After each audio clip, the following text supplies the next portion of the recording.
The remaining running backs on my list mostly follow that kind of quote-unquote handcuff with benefits, but we'll go in order of the ones I would prioritize, starting with Braelon Allen. Sees 36% of the snaps, 30% of the rush attempts, 9% target share, and ultimately turns that into 19.6 fantasy points. Running back 6 on the week, looking damn good. The youngest player to ever record a touch in NFL history. Man, if anything did ever happen to Breece Hall, you would be blowing everything. It is very clear that at minimum he's separated from Isaiah Davis. All the backs there. Izzy Akanabandu. He is the guy here, Braelon Allen.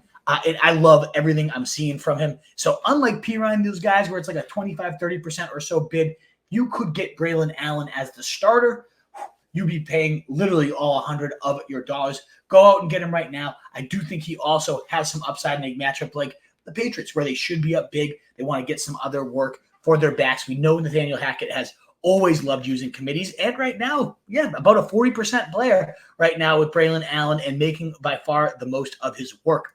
Also love Bucky Irving, who's about 30% rostered, not quite as available as Braelon Allen, but if he's out there, would think he is a phenomenal bench stash. 9 carries for 62 yards in week 1, in addition to 3 targets, 2 catches, and 14 yards. Yeah, not a great week 2, 7 carries, 22 yards. Doesn't look awesome, but then you compare it to Rachaad White, 10 carries for 18 yards, only 2.0 yards per carry on the season for Rachaad White. And then he also suffers a groin injury. Now, it's not known to be serious, probably going to play this week. Those are the type of things that can get worse quickly, can flare up at any point. Seems undoubted that Bucky Irving is going to see some volume sooner than later. And even if it's not an injury, remember, Todd Bowles coming into the season said you normally go with the hot hand. It's Rachaad White for now. He's the starter. We'll kind of go from there. Well, it's pretty damn clear who has the hot hand right now. It's Bucky Irving, who looks so much more decisive, who is also a great college receiver. It's not like Bucky Irving is just a pure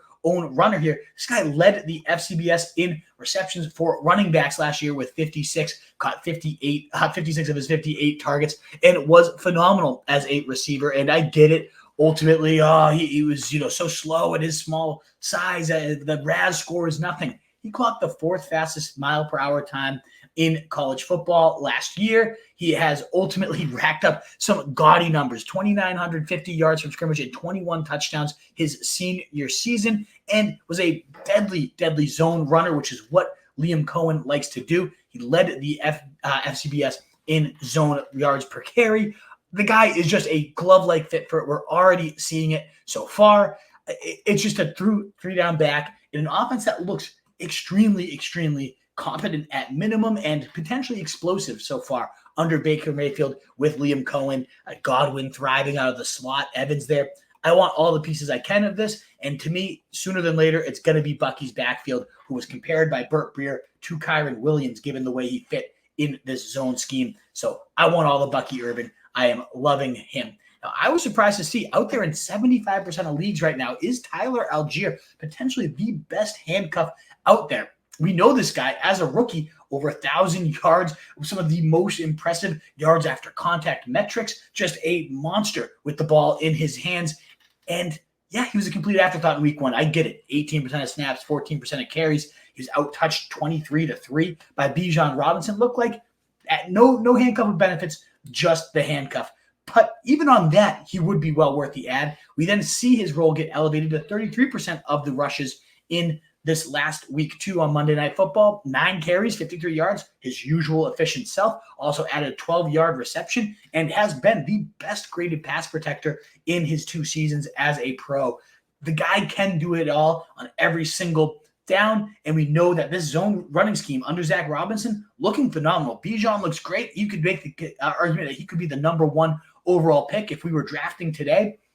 But still, if something happens to him, Tyler Allgeier would easily be ranked as a top 5 running back, would easily be a guy that you're paying 100% of your fab to go get. And seems like a guy that you can then also put into your lineup in a pinch right now. Now that he's getting about 30% or so of the workload. Love, love, love Tyler Allgeier. I think those 3, Braelon Allen, Bucky Irving, Tyler Allgeier, would be kind of the top tier. You can maybe, I'd call it maybe a half tier break, not a huge tier break. You could even maybe lump this guy in with them, and that's Ty Chandler, 29% rostered right now, rips 10 carries for 82 yards, actually out-carries Aaron Jones on the day.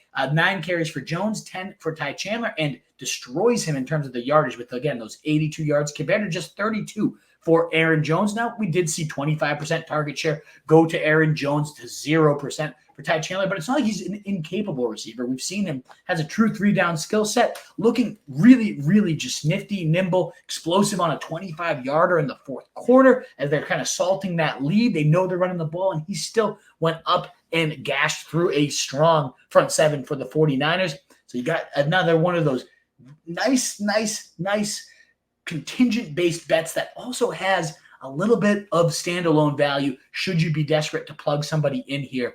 And Jones also fumbling at the goal line too. Wonder if that opens up the door to some of the highest value touches there for Ty Chandler. Then a teardrop, I do think, whether you say Ty Chandler's there or not, I do think there's a little bit of a teardrop, but I don't know how deep this one is either. Given Antonio Gibson, 12 touches, 103 total yards from scrimmage. Yes, Ramondre Stevenson is right now the clear-cut focal back, 71% of the snaps, and probably more shockingly, 63% route participation for Ramondre Stevenson compared to just 13% for Antonio Gibson. But the man is making by far the most of his touches here, Gibson. Whenever he's getting the rock, as a Pats fan, I watched it very closely, looking just so spry, churning up the middle, getting outside at a good rate. I've always been a big Gibson fan. So to me, if you can rack up 100 yards on limited work, you've already got some standalone impact. But another one of these guys that should something happen to Ramondre, the Patriots right now rank number 3 in expected backfield points because of how much they fed Ramondre, and in the lesser role here, Antonio Gibson. You know Gibson with that fat contract here. If something happens to Ramondre, he has a 3-down skill set. This offense, yeah, it's not the prettiest in the league, but at minimum, Alex Van Pelt, he's known for just churning out great blocking schemes and getting really solid running back production, and we're seeing that right now out of Antonio Gibson. So I think he is a phenomenal running back add if you miss those kind of top tier of guys. The only other running back I wanted to make sure to mention here is that duo in the Texans backfield. Joe Mixon suffered an ankle injury. They're going to be evaluating, quote unquote, throughout the week. He got back into the game, but only lasted a couple plays before tapping himself out.